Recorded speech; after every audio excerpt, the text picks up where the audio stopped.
All right.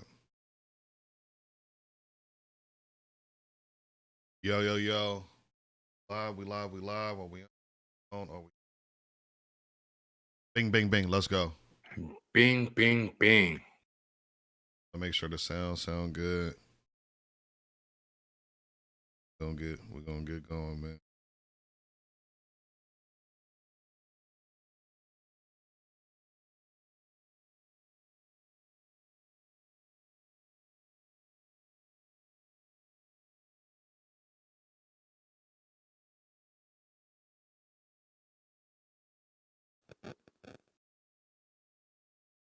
Yeah, we live, we live, we live.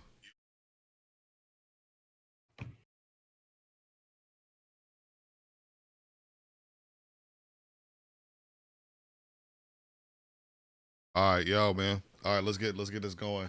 Game 5 was last night. Sacramento Kings versus the Golden State Warriors. We lost, man. We lost. Talk to me.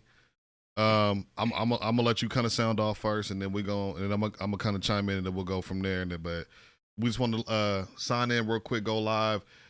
If any of y'all, my OGs is on here, tap in. But Teddy White, let us know, man. Why did we lose Game 5? Oof.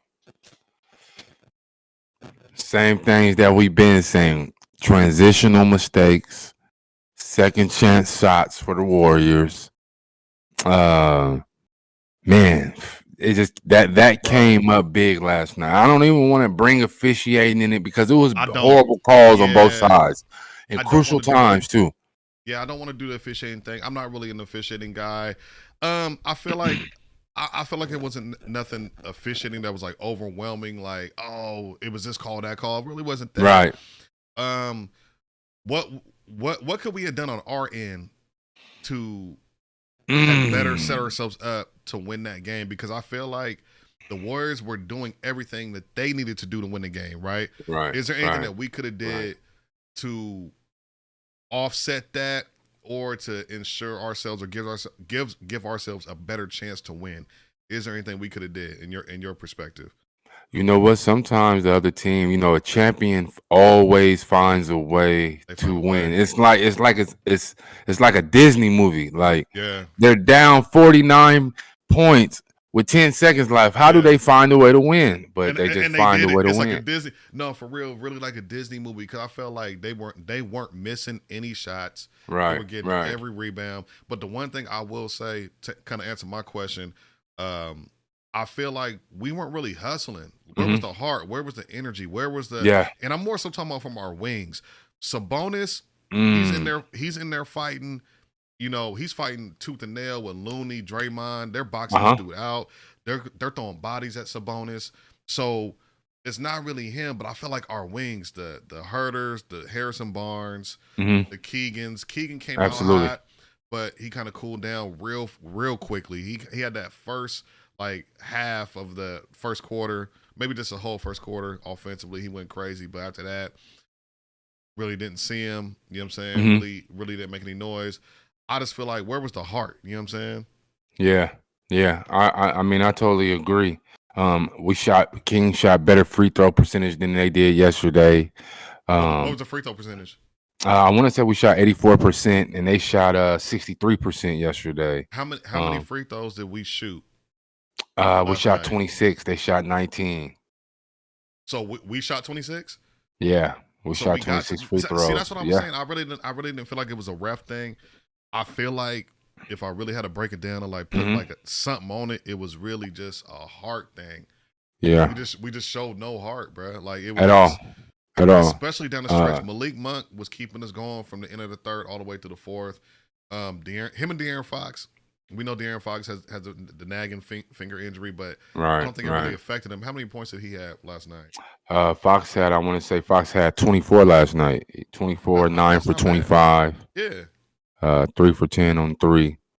I mean, the shooting percentages for both teams was pretty much very, very similar. I want to say they were shooting somewhere between 52%, and we were somewhere between that 48%, which is that hard. little, I mean, yeah, it was that extra 4 or 5% make a difference. It makes a huge crucial difference. And I ain't gonna lie, like it was only about 4 or 5% more, but it felt like it felt like we was getting hit. Like towards the end, down the stretch in the clutch, I felt like the Warriors were not missing anything, bro. Yeah, they wasn't. They just weren't missing shots. And then I felt like when we were missing, the thing about that though, when they were missing, they were rebounding. We were not rebounding. We weren't hustling. That's we weren't big. boxing out. And I've been saying this, and I think I told you this a couple of days ago. I feel like Mike Brown, you're going to have a lineup with Lynn and Sabonis in strictly for post defense and rebounding. Because when you just have Sabonis in, it's easy. Oh, just put 2 bodies on him, box him out. We got the rebound. You got Lynn and him in. Now you got a 7-footer, 6'9", 6'10" guy in there. You got to account for both of those guys when you're trying to rebound and get second chance opportunities when you're the Warriors, or when you're trying to, you know. I think one of the things is that makes Mike Brown hesitate for doing that type of rotation is to get back on defense. You know what I'm saying? It's not so much of because when they do go Draymond and they do go Clay and they do go Poole, or they do go that's a running. Their guards rebound better than our guards, if that makes sense at this moment. You know what I mean? Their wings. You got Wiggins rebounding. You got how many rebounds did he have? Wiggins had. Let me let you know right now. Wiggins had 4 rebounds last night. Leading rebounding for the Warriors was Looney with 22. With 50. My goodness, it felt like 50. Oh my gosh, big. Like he is the Andre Iguodala right now for them. At this point, the one thing I will say about Looney is he always plays big in the playoffs. Always, he's always rebounding, always playing defense. He knows how to play his role. You know what I'm saying? Gets better. He gets better. He's getting better. His skill is getting better.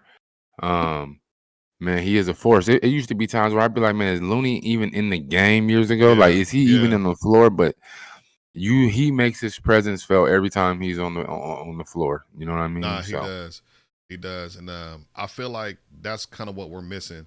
Yes, that role player who's going to come off the bench and like be a dog for us, boxing out, hustling to the ball, rebounding. I feel like rebound is really killing us. What was the rebound differential between the totals? It was around the same. Like the stats was the same. Defensive rebounds was the same. Offensive rebound. The Kings even had one more offensive rebound, if that matters. But they did have one offensive rebound more than the Warriors. Really?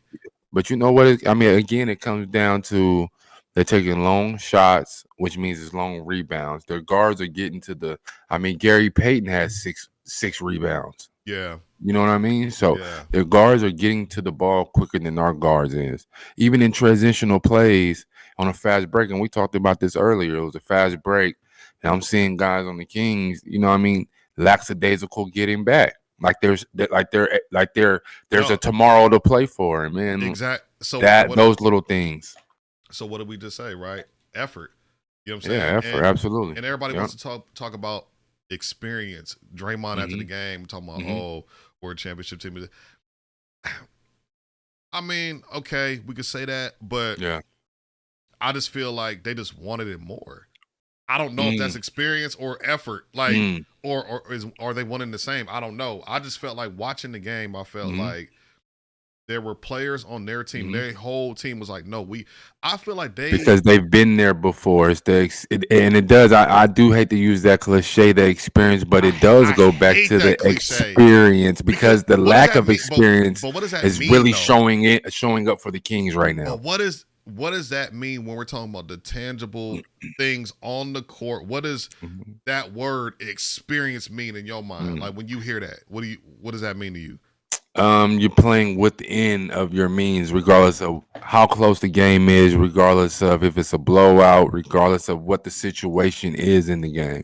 You're not stepping out of what the game plan is. You know, when you have an inexperienced team like the Kings, young, not too many people have been there before outside of maybe Sabonis.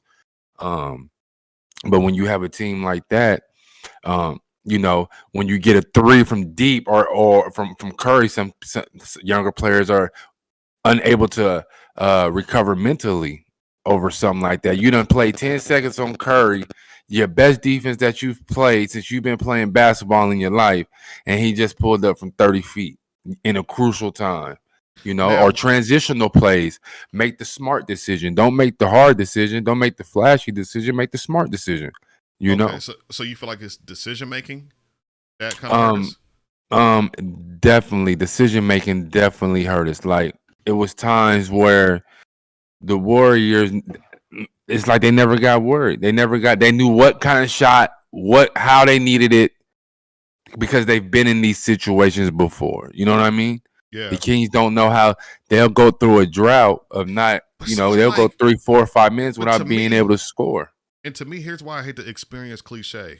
And I like that we're having this debate because it's like you have I feel like that's just basketball. Yeah. You guys are NBA players, right? You're in the playoffs. I feel like you're going against the champs. And the fact that I seen in game 1 and game 2, I saw something that I have not seen since those games. And what I mean is it was, and I think I told you this after we won the first 2 games, the Warriors, they couldn't demoralize us. You know what I'm saying? Like they couldn't just hit that big shot and just get us out of our game. Right. De'Aaron Fox come right back down. Boom, 3. You know what I'm saying? Right. Sabonis, post, rebound. It was like, but now I feel like they're starting to like get into the Kings' head and they're starting to demoralize us a little bit. Absolutely. You know what I'm saying? Because I was looking at that body language and it was like, man, it's all like, man, I felt like not all the players, but some of the players were giving me like that happy to be here vibe. Yeah. Yeah. Happy to be here in the first round vibe. You know what I'm saying? The Warriors, I feel like the Warriors, they show time after time, like they know what's on the line. They're playing as if there is no tomorrow because to them, they know there is no tomorrow. Right. It's just like life. When you're young and you're 19 and you're 20 and you're 22 years old, you're doing reckless things. You know what I mean? You're not so much appreciative of life because you're not slowing down. You know what I mean? You never been there before. You never lived it before. The Warriors have been there. They're their grandpa. I know how to react to anything, turmoil. When things are good, I'm still going to respond the same way. And that's what we're seeing. That's exactly what we're seeing. So, real quick, because we didn't want to make this too long, but can the Kings still win this series? It's still a possibility. There's still I had more faith in them winning last night than going into, winning a game 6 in San Francisco. Will the Sacramento Kings win this series? Yes or no? I'm gonna say no. Man, I got my Kings hat on. Wow. I'm gonna say right now, but you know what? I take that back, and I'm gonna and you didn't pressure me to take that back, and I'm gonna say that because I believe the Kings can win on the road. I really, really do. I do too. And yesterday the Kings did a lot of things outside of game 3. I feel like the Kings have done more things to lose the game. Yes. To win the game. I feel like last night was the first game we've lost 3. I feel like last night was the first game that the Warriors actually beat us. If that makes sense. I feel like those other 2 we beat ourselves. You know what I'm saying? Okay. I feel like that was the first game to where it's like, oh, okay. You know what I'm saying? And I'm gonna say this, man. We down, but we not out. We're down. We're not out. Game. If we could tie it up on Friday, we're coming back home on Sunday for game 7. Bro, that's gonna be crazy. I ain't gonna lie. We might got to try to get in that building. Hey, game crazy. 7, bro. If we get game 7, bro, we might got to get in that building. But I'm gonna say, I still got faith, man. I'm just seeing a lot of things on the court. Draymond's not gonna get, for one, he's not getting 20 points again. Right. Draymond's not. Right. He's not hitting those corner threes. Right. Looney's not gonna get. He might get 20 rebounds again, but those Draymond points were crucial. And if you look at the point differential, you take those points away. You take Draymond back down to 8 points. You know what I mean? Yeah. It's a different game. His normal average, but yeah, we just want to get on here and talk real quick, man. We're definitely going to tap back in. Maybe tomorrow we'll do some Indeed. content. Just Was kind it of do like game 6 tomorrow? I'll be at the watch party at Golden One tomorrow for the game. Oh, so will you? Okay. if you see me out there, pull up. You know what I'm saying? Shout out to the podcast. Let me know that you subscribe. Hit us with the thumbs up, man. We're gonna be out there at the watch party tomorrow. Nah, but yeah, so I got Kings winning, man. I got Kings winning game 6. We're gonna bring it back home. Game 7 on Sunday in Sacramento. Let's go. Anybody who watches this video, please like, comment, subscribe. We did do this live, but you know, we're gonna try to do more live content like this. And yeah, man, we're gonna get back to it. Sacramento Kings, Warriors, we down, but we not out, man. Let's get this win on Friday. You heard? Yeah, man.